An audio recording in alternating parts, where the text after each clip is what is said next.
So, welcome to the Kanban Coaching Exchange this evening.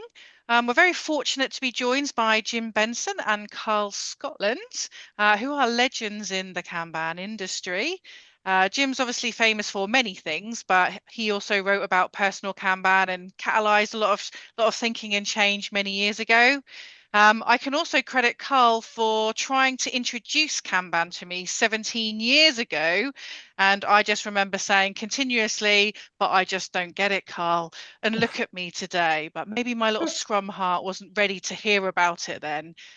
So I did have the honor of working with Karl many, many years ago, but also reconnecting with these two guys more recently when they came along to Kanban Edge. I never thought I'm going to get Jim Benson across from America, but how wrong was I? And he joined us, and hopefully he's going to be joining us a lot more in the near future. So we've got some real pedigree, not only in our speakers tonight, but in our audience as well. So it's fantastic. Small, petite group sometimes is the best. So I'm going to hand you over to Karl and Jim. Take it away. Thank you. Let me share my screen. Hopefully that Miro board will come through. Um, so we'll try to avoid some slides today. Put together a Miro just with some topics and talking points, more to remind us, I think, what to say than anything else. I think the plan is to talk for 15, 20 minutes, introduce some ideas, and then kind of move into probably a lean coffee. Let's have some kind of conversation about some of these ideas. So the first thing, I think kind of Helen's covered this already. We were going to do some introductions. I don't know whether Jim, you want to add anything to what Helen said? Well, I guess the easiest thing to add to this is just that Carl and I have been working the last couple of years on a set of X Matrix courses and just courses in general to better visualize and integrate strategic thinking into tactical thinking. And so we're going to do a True North workshop next month. We'll get you a link to that. But this is part of that, is part of us teasing out what is it that everybody needs to know and why is there a general kind of resistance to strategic thinking in general. Yeah. All right. So before we get into the content, I thought it'd be useful. So we're gonna talk about True North, which is one of the kind of elements of the X Matrix, and I will kind of we'll explain what the X Matrix is. But before we're going to get too far, I kind of wonder people that have kind of a familiar with it, the True North. If you have any examples, maybe put them in the chat.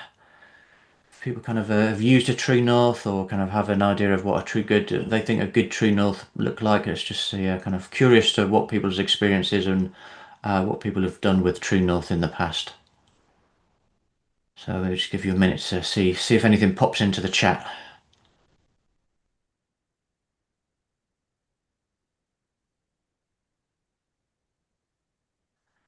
Or is this a brand new concept to people?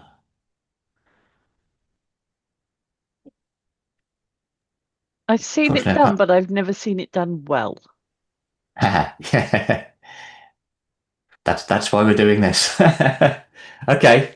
Well, it kind of unless people are typing, I don't see anything in there. Yeah, used as a buzzword, never seen it. I think this is what we find is when Jim and I run our strategy courses, it's the element that either people don't do, kind of miss out, or don't feel like they're doing very well. So kind of we're trying to do a deep dive on it, get into it a little bit more, see if we can understand it, and see what we can learn about True North. So kind of talked about the X Matrix. So bit of context then. So part of one of the frameworks I use as part of strategy deployment. So that by strategy deployment, I mean how do we help organizations in transformations work in a way where rather than a central group knows the solution, defines the solution, kind of imposes, rolls out the solution just as a big project. We want to have kind of the people that are closest to the challenge, the strategic challenge, coming up with ideas, coming up with hypotheses, able to test those ideas so we can learn about how to solve those challenges over time collectively. So the taste is a framework I use for that. and the X matrix is a visualization for that. So I'm just going to zoom in just on an example of an X matrix.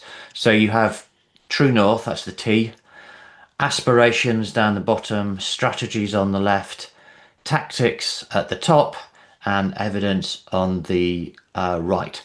And those things form a, this set of matrices. So the dots give a visualization of how coherent these things are, how they correlate to each other, how they contribute to each other. So hopefully we get a strategy and something that we deploy that is coherent. Everybody can understand, we can visualize it, we can have a conversation about it. So the central bit is this idea of a true north, and I define it as the orientation that informs what we should do. So the idea of the true north is it's something which sets direction. So rather than us treating and having a solution, an end point or a destination, we just want to have a sense of direction. So as we're transforming, as we're implementing our new ways of working, it becomes a guide for us. Is like, is this a good thing? Is this going to take us towards our true north? Or is this maybe something we should avoid because we think it's going to take us away from our true north? So that's what we're trying to achieve with the true north. So yeah, as I said, as a definition, the orientation that informs what we can do. I saw somebody put in the chat the North Star. So that's the other variation of it, true north, North Star.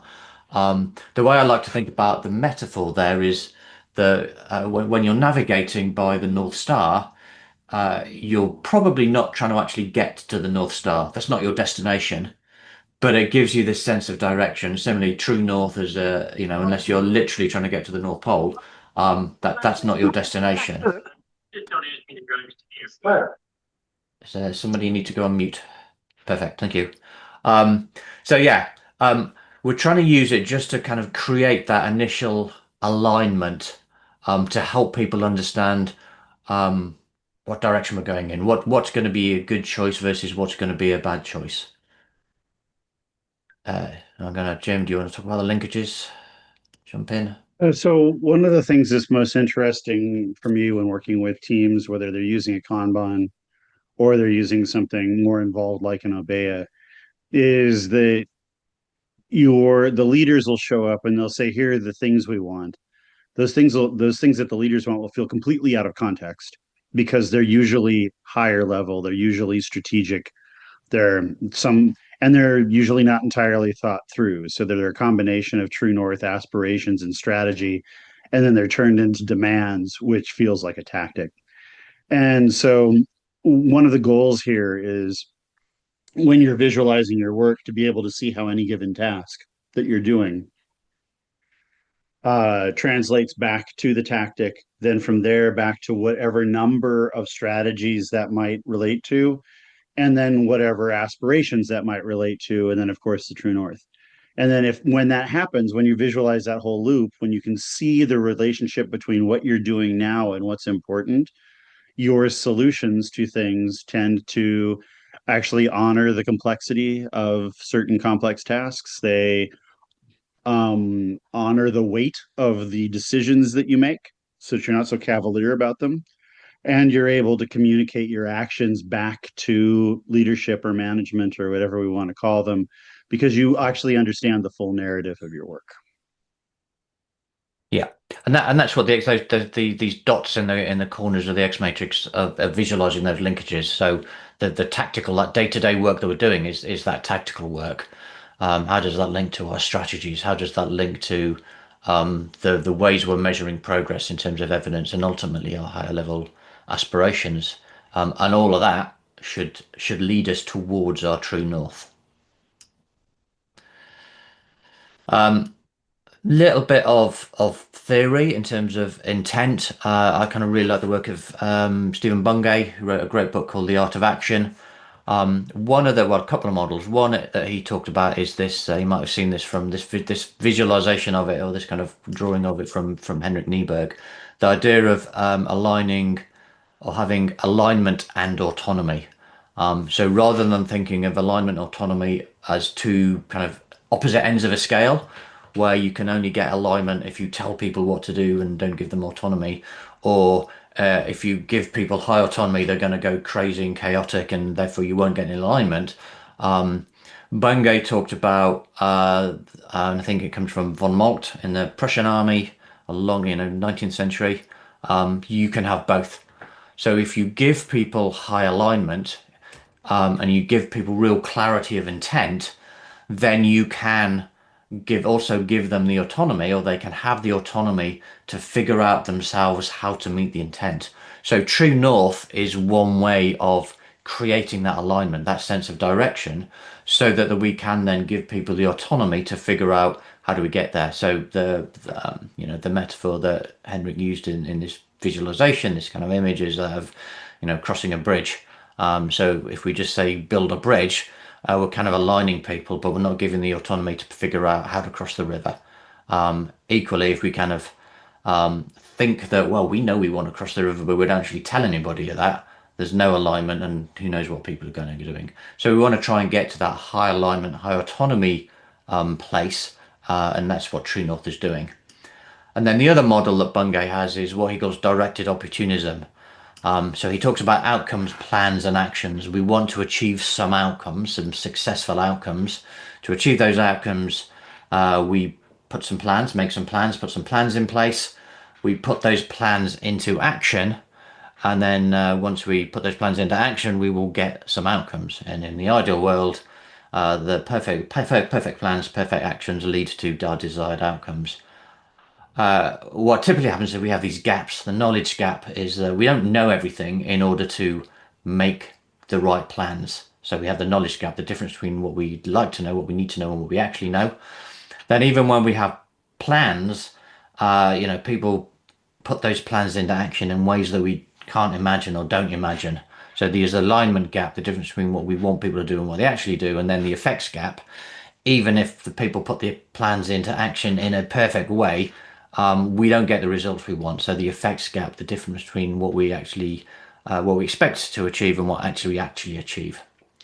And Bungay talks about how, and particularly in the knowledge gap, the typical response is to just do more upfront work, more analysis, and create more detailed plans. And if we have more detailed plans, then people are more likely to put them into action.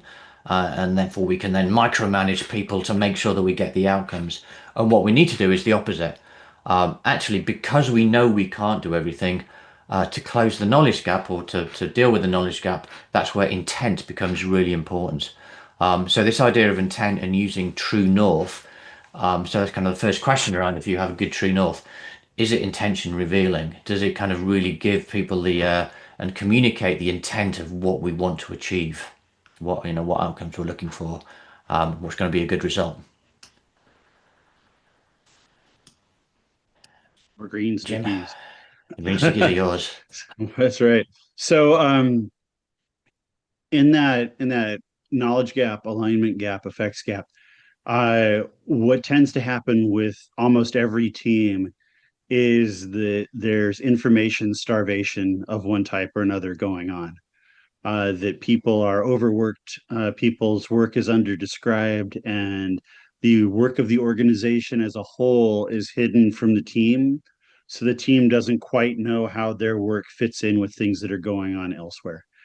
And so when we have daily work, we want to know as much as possible, how does our work right now fit into the narrative of what's happening in the company as a whole, and how are we helping get to that true north. And so when we're doing that, there's kind of like these micro intents. There's things that we're doing when we're actually engaged in that autonomous culture that now we have to describe back to others. And so one of the things that we cover in the larger classes that we do is, how do we as individual workers and as teams visualize our work so that our intents, our work, and our decisions are communicated back up, so that the knowledge gap, the effects gap, the alignment gap isn't a top-down thing. We recognize that it is an everywhere out thing. And so when we're visualizing work, this is one of the major things that we're trying to overcome. We're trying to eliminate all three of these types of gaps by being able to see our daily work, our standard work, how our work is weird right now, and how any decisions that we're making on the fly are coordinate with or might need to be used to alter our true north or our aspirations. Okay, so some dimensions. We have 6 C's here. We're trying to come up with the 7th one because of the 7 C's. Some ways to think about that kind of we found useful, and kind of we started off. I started off with 3, which was concrete, compelling, and challenging. And then as Jim and I kind of talked about this more and more, we kind of came up with some more ways to think about true north, and how to think about what a good true north might be. So very quickly, I'll kind of run through these. So first is concrete. So by concrete, I mean not wishy-washy. Our true north is to be number one. Our true north is to be the best, because that doesn't help us make decisions. So we want to be concrete enough to help us make decisions, and for us to kind of have this sense and this feeling of, are we getting there? Are we moving towards it? What's it like? I kind of think of it sometimes as it's concrete, but it's just over the horizon. It's just out of reach, but we can imagine it. We'll kind of know when we get there. So that's what I mean by concrete. But cryptic, and those two things are kind of in conflict with each other. There's a tension there. We don't want it to be so concrete that actually we've just defined the solution and all we're doing is implementing the solution. So concrete enough to imagine what it's going to be like when we get there, but cryptic enough ambiguity to give us some freedom to figure out how are we going to get there. What is that actually going to look like when we get there? So there's a kind of, I think there's a nice healthy tension between sufficiently concrete but sufficiently cryptic. And then compelling, and compelling and challenging, I think, go together again. It should be something that people should want to actually be part of that journey. Should people want to get there? Or should people actually want to go to your true north? Again, just saying we want to be number one, we want to be the best. I don't think that's a really useful true north. It's like, so what? What's compelling about that? Why would I want to be part of that? Why would I want to contribute to that? And then similarly, then challenging. That's that idea of it's something that's just over the horizon. It's not easy. Your true north isn't something you're going to do in the next sprint. It's probably something that's going to take multiple years to get to, if you even get there. But it's part of that. The challenge, I think, is what makes it compelling, hopefully. And the fact that it's compelling, is what kind of is because it's challenging. So compelling and challenging, again, I think go really well together. And then the last two are kind of two fairly recent ones that we kind of came up. One is just the idea of time. So, chronos, kairos. So chronos is the kind of the ticking clock. It's the kind of regular measurable time. So how long, how far in the future do you think it's going to take you to get to your true north? Is it a year? Is it 5 years? But also that sense of, well, don't just do it for 5 years for the sake of it. You might. So when I was at Raleigh, and this is kind of when we first started using, or kind of first came across of True North as done reasonably well, or done meaningfully. There was a 5-year True North in place, but actually after 3 or 4 years, the executive team kind of went, you know what, I think we're there. I think we should reset our true north and move in a different direction now. So, how long do you think it's going to take? And how do you kind of review and kind of check in on your progress and decide, whether you're there?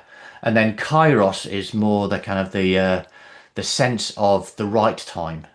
So when is it the right time to go for your true north, or when is it the right time for your true north? And then similarly, then again, when is it the right time to stop your true north? So that sense of less mechanical time, more just about the taking the opportunity and kind of time in that sense.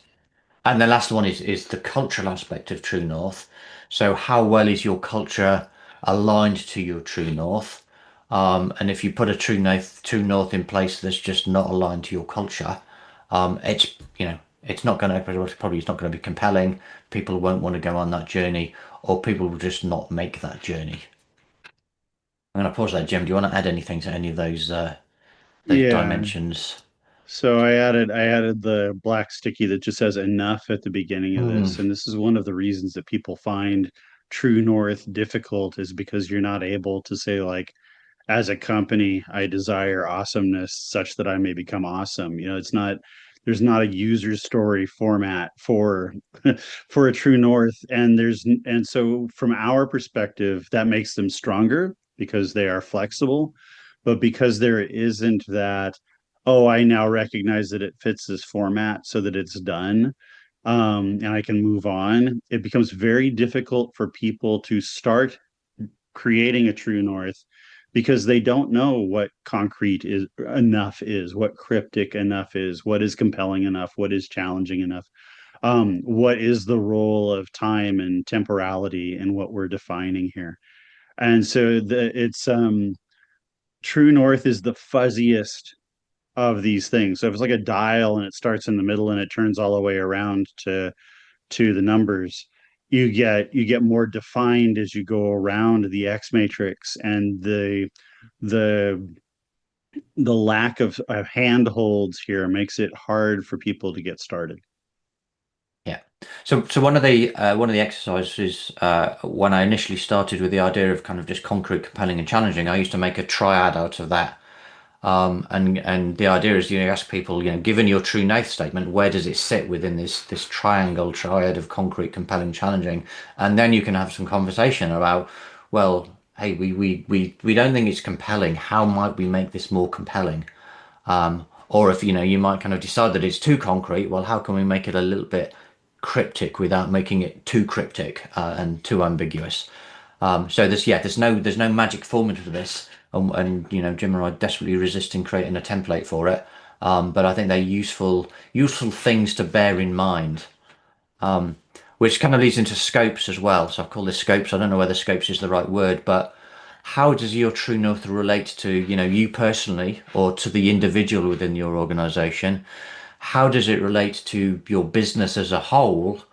And how does your True North relate to your customers, your stakeholders, the people who need your meeting? I think your True North might be different depending on which of those things you focus on. And you again, and probably you can duplicate the enough there again. It needs to be sufficiently relevant to all three of those, but it's never going to be absolutely perfect to all of them. So again, you could argue they're just again another different three set of dimensions. So just to wrap up then with just a few simple examples, and then we'll kind of move into some Q&A. So the first was, and this is the one from the X Matrix example that we used with a client 2 or 3 years ago now, as part of an agile transformation, where we were trying to get, we had seven business units within business units within a larger business area, all going through a transformation. We wanted to get some sense of alignment and True North for the whole thing, while giving each business unit the freedom to put in the processes, practices, ways of working that were appropriate within that business unit. And what we came up with is this idea of instantaneous development and deployment. It was a little bit it was a bit larger than that. I kind of had to distill it down a little bit for NDA reasons.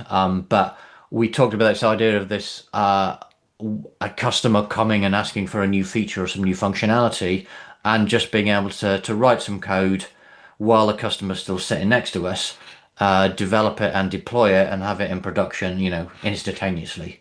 And the idea that's fairly concrete. We can imagine what that looks like, but it's very challenging. That's kind of years worth of kind of putting the right processes, practices, pipelines, all this, automated testing in place. Not to mention the kind of the more cultural changes that might need to go on to get there. But it was concrete. It was cryptic enough that it wasn't defining a solution, and it was compelling that people really wanted to do this. And I think what my culture might have been an interesting challenge there for them around, whether the organization was ready for that.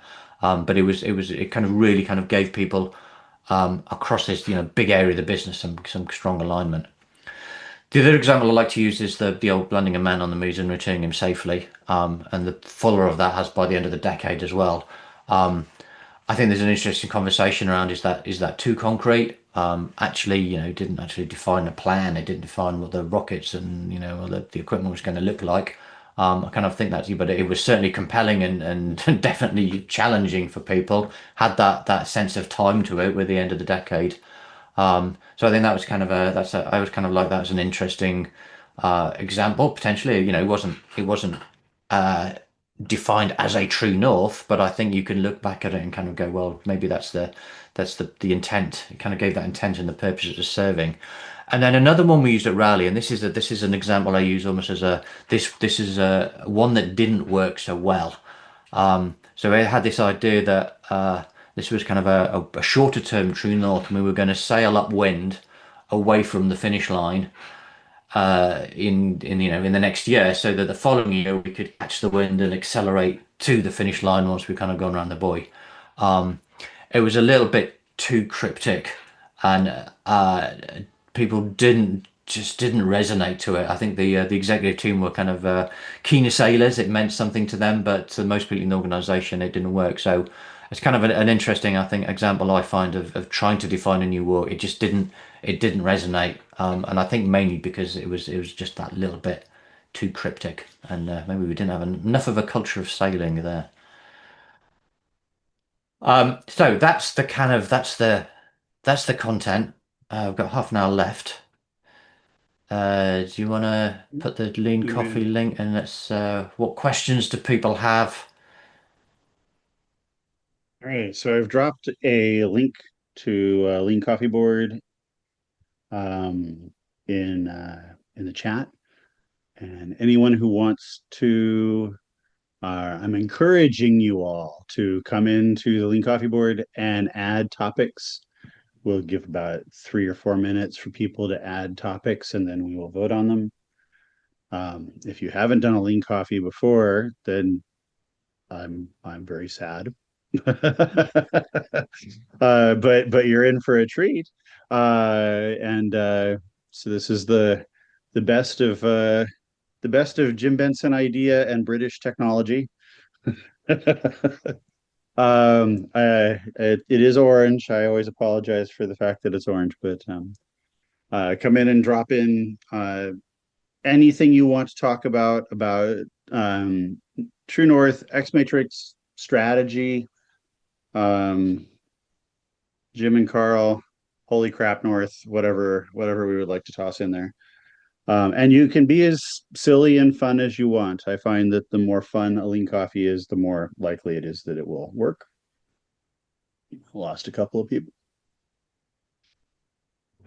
And maybe some of the comments in the chat, if you can maybe move those over into Lean Coffee topics, and then we can dig into them there as well. Indeed. And Helen did drop the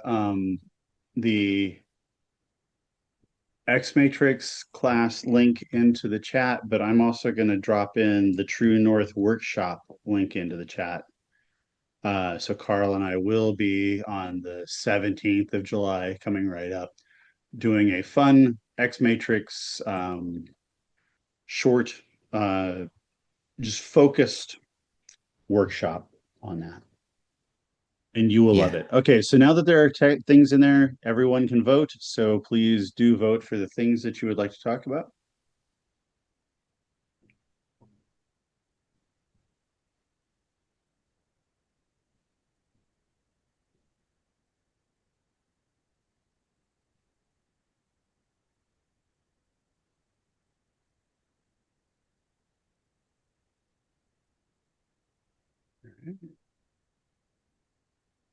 And you vote by just clicking on the word vote for the specific ticket that you like. This is a beautiful system.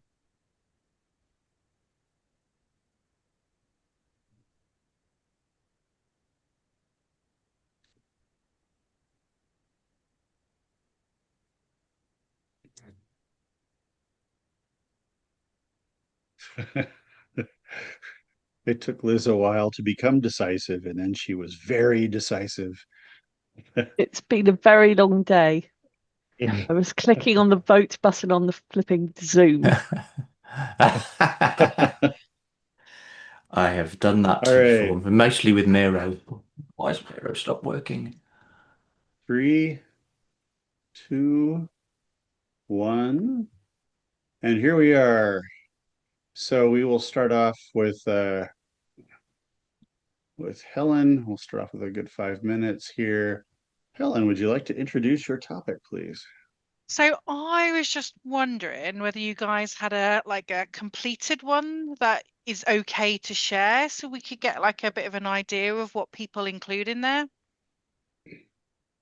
It's kind of tricky because most of these things end up being kind of fairly strategic and client confidential. I think so. Yeah. Other than the ones I've already shared, so I guess the thing is they end up getting watered down. So we told this it's more than a statement. The True North usually ends up getting watered down into a nice snappy statement that can people remember. But like most things, it's the kind of conversation that leads to that statement that's where the richness is. And just like with an X matrix or any A3 in general. So one of my favorite A3 quotes is, "It's the memory of what was said and felt that creates the alignment, not the piece of paper." You can kind of say that about the True North. It's not the statement that creates the alignment; it's the kind of conversations that people have. So maybe what would be more useful there, it would be like, say, that instantaneous development and deployment that we kind of came up with that over multiple weeks. So the team of coaches and kind of the people that were kind of really working on the transformation, we'd get together every week and talk about the challenges that we were seeing, and those strategic challenges. So strategy is kind of addressing challenge in terms of addressing challenges. What we thought the opportunities were, maybe kind of digging into diagnosing those challenges down to more specific problems. And over the course of time, then these themes emerged. This was kind of how we articulated one of these themes around, it just becomes around, what it is about just helping this organization get stuff into production quickly. So the wording then just became something along the lines of instantaneous development and deployment and development as a way of kind of capturing that. Maybe the one that I didn't put on there, the reason I didn't put it because I can't remember the exact wording, but when Rally Software started, their True North was something around improving the efficiency of development by 4 times. So I think the rally was originally called 4x, and there's this notion, and which is I find fascinating when you hear that story, because you kind of go, what's that got to do with agile? But then Ryan Martin's this kind of CEO kind of like saw agile as a way of helping organizations become more efficient, so that the organizationally, and actually it's an environmental thing. It's like, if organizations are 4 times more efficient, they're using 4 times less computing power, and that's good for the world and good for the environment. I can't remember how they phrased it, but again, it's that story that gets told, and when you joined Riley, you'd hear this story and learn it, and it was more about the story than the statement, which is probably why I can remember the story, but I can't remember the statement. So that's another example. And are these things like are they a one-off, or is it something that we would go back to as a leadership team in time? Is it like a thing that we list as the goals and like check them off, or do we like revisit it every quarter? How do you see that working? So True North tends to be the kind of the longer term thing, like usually at least a year. So Yeah. Rally, we kind of go into a rhythm a bit about it being an annual True North. The start of the year, you'd go into annual strategic planning, and but at that point, the leadership team would generally have kind of come up with the True North as a leadership team, and then that sets the direction for the rest of the annual planning. A quarterly basis, you're checking in on progress and saying, how are we doing as a business? How are we doing against our strategy? Are we kind of, how are we doing towards our True North? And at the end of the year, it becomes like, well, okay, how far did we get? And then are we going to reset our True North? Do we just need to carry on with this existing True North? What are we going to do? So there's definitely, I talk about this in terms of nested PDSA, where your True North and maybe your annual planning cycle is just one big PDSA cycle. but you don't just go through one cycle very, very slowly. When you get into the do section of that PDSA cycle, that's another little PDSA cycle that's maybe a quarterly cycle. So what are we going to do in each quarter? And then you get down to the monthly or the sprintly cycle, and these things kind of bubble back up again. But all of this is, the true north is just the guide to that.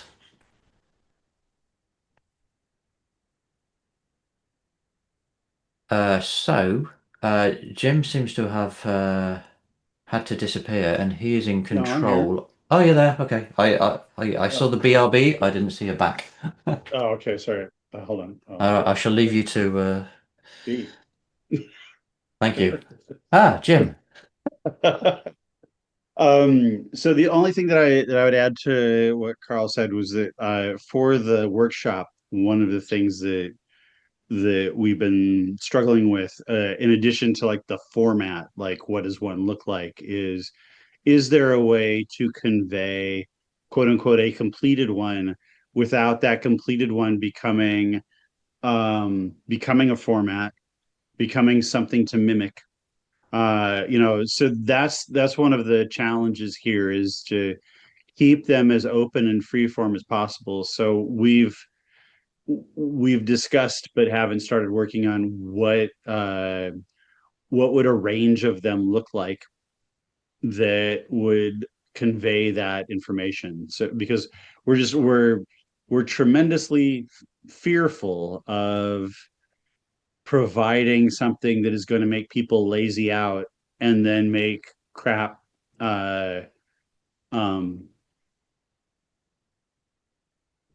true norths, because they're trying to fit just because they try like with everything else, they're trying to do it right as opposed to trying to correctly do it. All right, so the next one goes to Helen, because my apparently questions were just so popular. I thought that you rigged Lean Coffee Table somehow. No, I can't help it. All right, you want to kick this one off? Yeah, so thinking about how do you introduce this with leadership to get them to think about completing this? And also, I thought of another question while we were just talking, in that they have other options available to them. So how do they fit in with like SMART objectives, organizational outcome, key results? Are they complementary, or is this instead of? But also, like, how do you find that opportunity to say, "Oh, I think we should do this thing"? So I'm interested in your thoughts.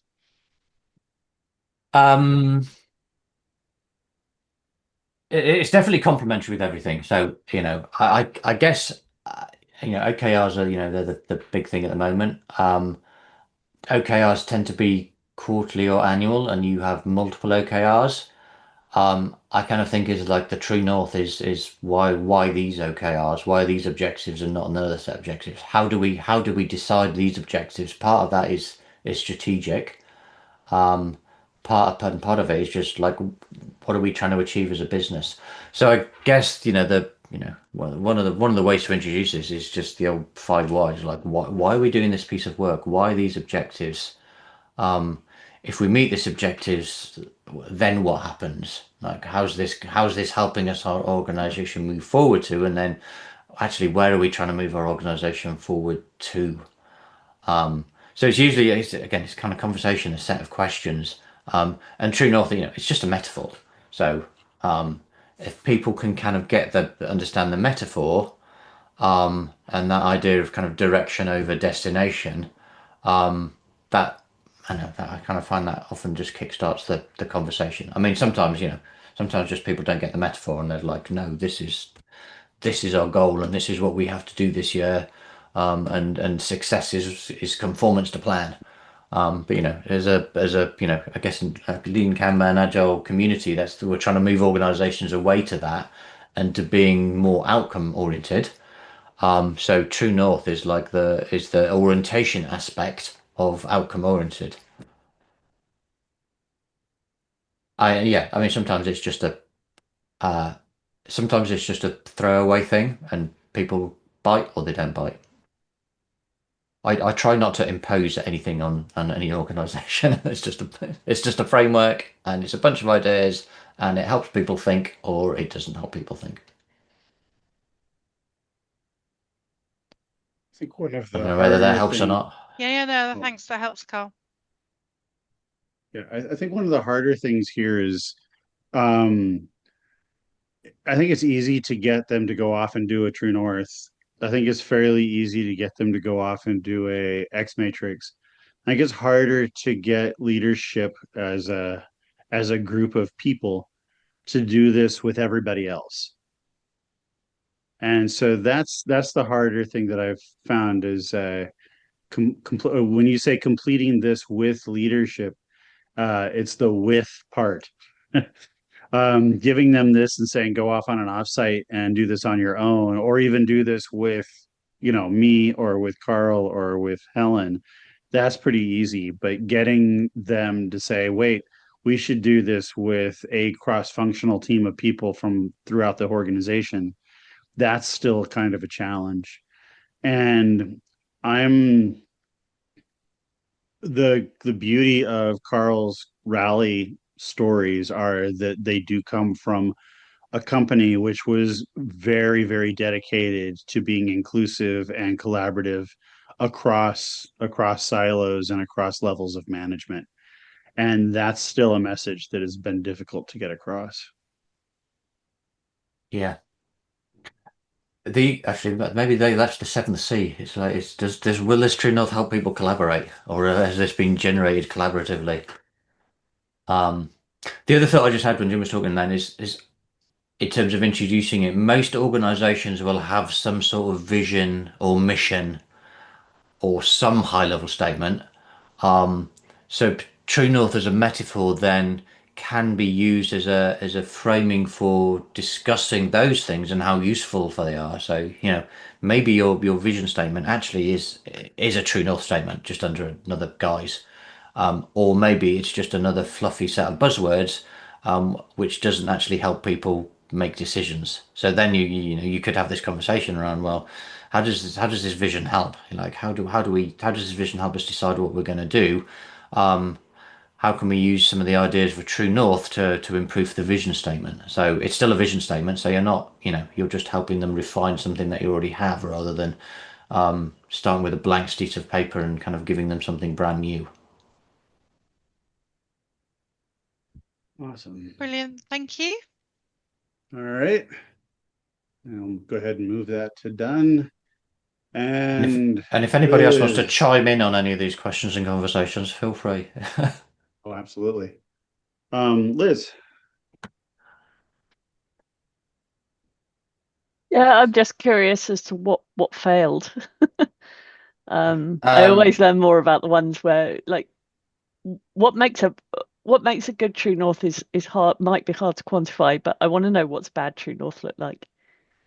Well, that sailing analogy one, I think I would put under the bad true north. It didn't work. It didn't resonate. It didn't really help people. It kind of confused people almost. So that was a little bit too ambiguous. I'm trying to think now of any. I can't. I'm trying to think of any specific examples now. I guess I just tend to, you know. The pattern is that they don't resonate with people, so they don't get used. A good true north. People refer to it and kind of go and they get actively used in some those quarterly cadences or monthly cadences around how does this align? Does this align to our true north? How does this help us to our true north? And that gets used as a kind of as an active metaphor, versus it gets defined at the end of the year and then nobody nobody uses them, and nobody references them again, and that's probably why I can't remember them, because they just get forgotten. They literally get forgotten by everybody, and it just becomes a practice that people are doing for the sake of it, rather than because it's meaningful and useful. Do you ever have to steer people away from wishful thinking? There's that thing that Dave Snowden says where if you write your values down, you lose them. Yes, yeah. It's kind of that idea of platitudes, buzzwords, the Wardley strategy generator stuff that is like, people, and that's what I see in a lot of the kind of vision and mission statements. You kind of go, that's just meaningless.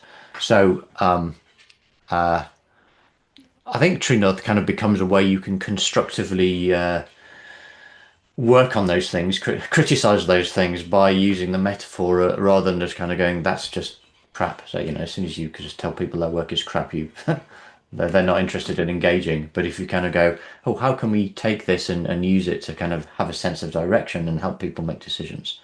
So yeah, I think, I mean, yeah, I guess, the bad examples then, I suppose the generic bad example is that, we want to be the number one vendor in our industry, or we want to be the best actually. So I think I've been away from tech systems for long. I know maybe I can use them as an example. They used to have these kind of two pillars of number one for our customers and number one for our competitors. Sorry, number one for our customers and number one for our consultants, our clients. And I just you kind of go, well, how does that differentiate us? How does that help us decide what to do? Like, you could argue that anything is going to make you number one. Like, what is it about being number one that's going to make us number one? Like, how will we know when we've got to that point where we're number one, short of, it showing up in a league table or something? And that starts bridging the gap. Partly, you're kind of starting to get into some of the strategy there around actually, what are our challenges? What's stopping us being number one? Address those challenges, and then that kind of the true north is that really then that direction setting.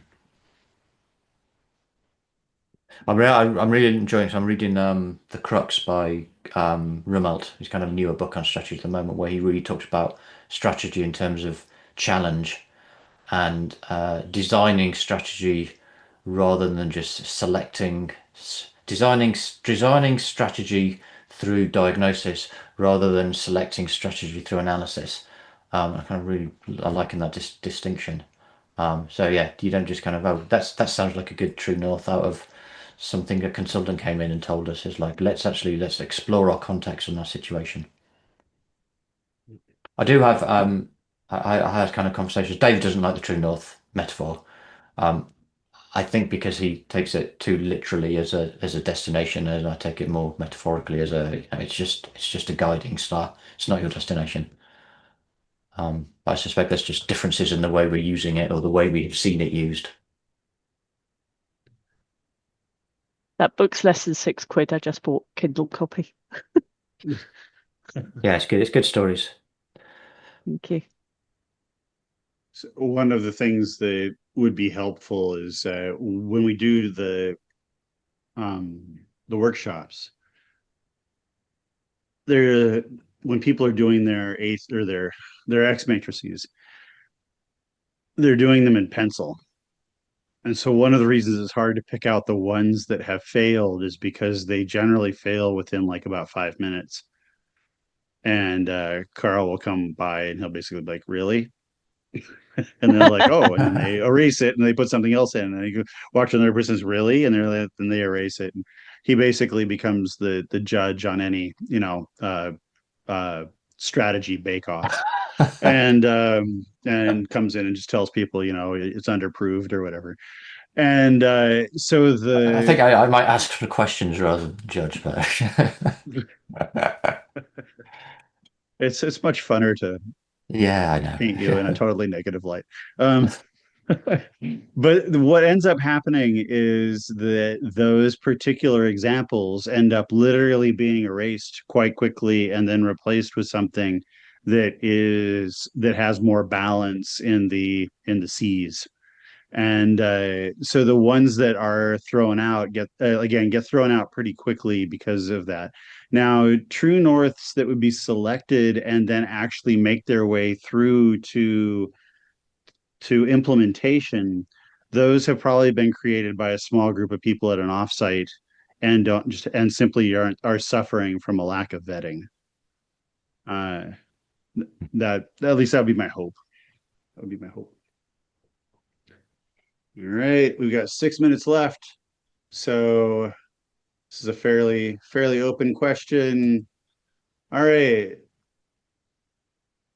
Are you still here, Tony? Yeah, let me kick that off and say that years ago I worked for United Health Group, and some visionary who wanted to reform planning did this wonderful presentation on True North, where there was a family that wanted to plan a vacation.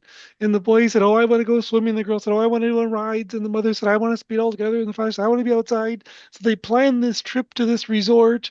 And as they're driving there, they find this lake with all these boats, and they decided to take a side trip there. Then they find a state fair, and oh, this would be great. They take it, and they never make it to their destination. They have to drive home. And the father says, "No, this is a failure. We've missed it." And then the thing was, "No, we've achieved all the things we wanted. We've hit our true north. The plan wasn't right, but we got just where we need to be." And so this was a way to distinguish plans, which you got a plan, but the plan isn't the destination, right? The true Yeah. north. And so I think a lot of people set these MBOs and they say, "This is my true north." No, no, no. That's an MBO. You make it, you miss it, you change your mind. But the true north is that direction you're going in. Yeah. That's Yeah, where I every time agree. I've seen someone do it, they get it wrong. I love that story. I was going to say because I looked at your question as like, well, yeah, that's this is going to be a short conversation. It's like, yes, it should only be direction and not destination. But yeah, for those things, you get too hooked into the solution, and the solution might not be right, or the solution might be right now, but by the time you implement the solution, it's not right anymore, or you miss out on all this other stuff around you that might be better. So yeah, there's that idea of like destination, direction in terms of like we know kind of what good's going to look like. Like we'll know it when we get it, and we'll know it when we've achieved it, that's going to be sufficiently concrete, so that we're not just being wishy-washy. But it's not so concrete that we're gonna, we don't want success to be defined in terms of conformance to plan. Right. Or something, that's got that we're going to achieve a 14% improvement within 18 weeks. It's like, that's not a direction. The Yeah, direction should almost be a gauge, right? You should almost just plant a gauge on the wall and say, "We want this to go up. We want, flawless customer implementations to go up. We want bugs yeah, detected before release to go up. We want throughput to right. go up." So that's on the X matrix, I split that into evidence and aspirations. Those evidence are those leading metrics. As like if we see these metrics trending in the right direction, it's probably a good sign that we're going to meet our aspirations, where our aspirations are our lagging metrics. And our lagging metrics is like, yeah, we had a great time. We got to swim 5 times, we got to play tennis 3 times, or whatever. Mhm. And then your true north is yeah, we spend time as a family having fun, and relaxing. Yeah. Some of these OKRs and MBOs have just gotten into our blood. Yeah, and I'm kind of comfortable with it. So OKR, sometimes I use OKRs or see OKRs as a kind of step towards the next matrix, because your object. So first thing I kind of usually kind of think with OKRs is like, are they smart objectives or are they strategic objectives? I think those are two different things. Smart objectives are probably more tactical. Strategic objectives are you're probably more strategic. But it's one or the other. So if you've got strategic OKRs, what are your tactics? What are you going to do? You do need to have a plan. You need to know what you're doing. If you've got smart objectives, then why those smart objectives? Like, what's the strategy behind them? And then your key results are effectively your evidence and maybe aspirations.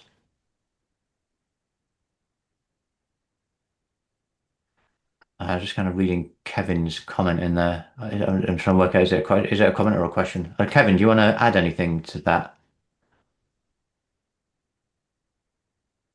Hi, yes. Yeah, it's just really trying to compare the two. I think with North Star OKRs, they're quite explicit about having the metrics that will explicitly reveal whether, how close we're getting to that North Star stretch goal, and being able to measure that along the way periodically. So I wondered, by comparison for North Stars, what's are there metrics that will show how close we're getting to it, even if we don't achieve it? Yeah, so that's what I call evidence on the X matrix, but it's it's kind of one-to-one mapping with key results in OKRs. They're both doing the same thing. You're like, what are our leading metrics that are going to tell us the progress we're making? I kind of talk about it as evidence of progress, and like, are we making progress, and how much progress are we making? I guess if you've got your North Star OKR, it's fractal, isn't it? It's just, I kind of think the X matrix and this kind of the taste framework is kind of scale free. So some of this is, even for a North Star or a true North, is it the true North for the whole organization, or maybe it's a true North for your product or your solution, or your business unit? Hey, maybe even you could have a true North for your team down at that level. Now, if you've got multiple levels, these things you want to get alignment. But so you want coherence probably across them to make sure that you're not pulling in different directions. Thank you.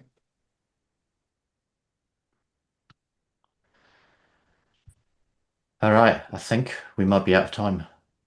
Yeah, I'm going to remind everybody that in the chat there are links to the two classes. And then I'm going to hand it over to Helen, whose dinner is approaching the table.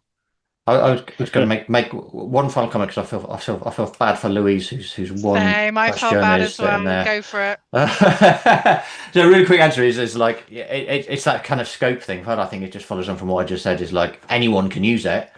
You can use it. It's like, what's your scope of span of control or responsibility, authority? Is like, you can use it with your team.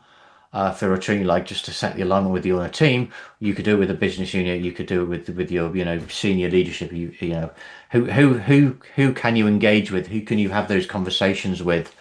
Who do you need to get alignment and agreement with? That's kind of the way I'd maybe answer that one.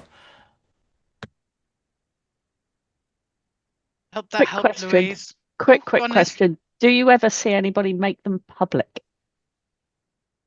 No, not often, because usually these things are really, it's like strategies. These things usually come out, and maybe they're retrospectively coherent. They're told after the fact. That's and I found that the challenge with most of the strategy work is, when I'm working with an organization of strategy, they don't want me going off and talking to their competitors about what their strategy is.